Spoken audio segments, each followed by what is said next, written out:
It's important that you understand belonging dynamics because the belongings have the potential to hold you emotionally hostage in your grief. They have this power because they're tangible links, they're emotional connections to our loved one who's deceased. We can see the belongings, we can touch the belongings, and sometimes we can still smell the scent of our loved one on different belongings. As you sort through the belongings, you're also going to sort through memories.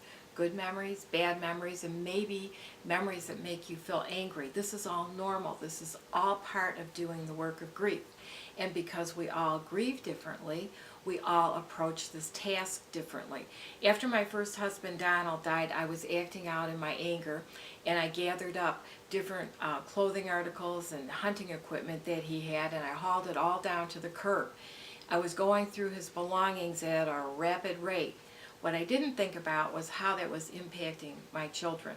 My children were upset. Fortunately, they called their grandfather, and he came over and sat me down and explained to me that I needed to slow down and I needed to include them in the process. That was going to be part of their healing too. Unfortunately, the garbage truck had already come and gone.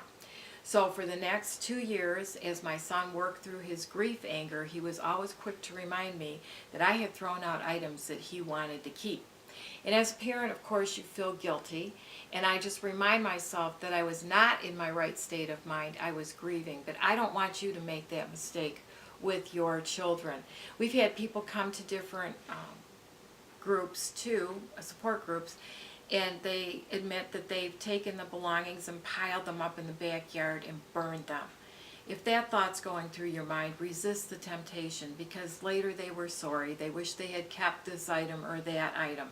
The key here is sorting, saving, and purging without regret.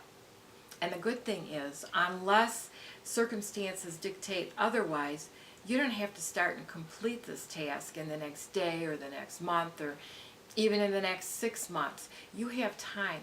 You have time to develop a plan, and you have time to figure out if you're going to need to set any boundaries with any of your family members. So for right now, look at the clothes in the closet. Step over the shoes on the steps.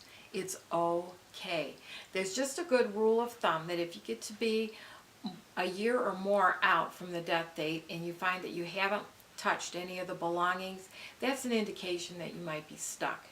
And then professional help is useful. And by professional help, that means finding a grief therapist, somebody who specializes in grief, who will help you navigate through the process. Or that could mean hiring a company that comes in and physically goes through the belongings and does whatever you need done with them. Haul them away, sell them, whatever that may be. You have options and you have time. You can start small. Have you thrown out your loved one's toothbrush?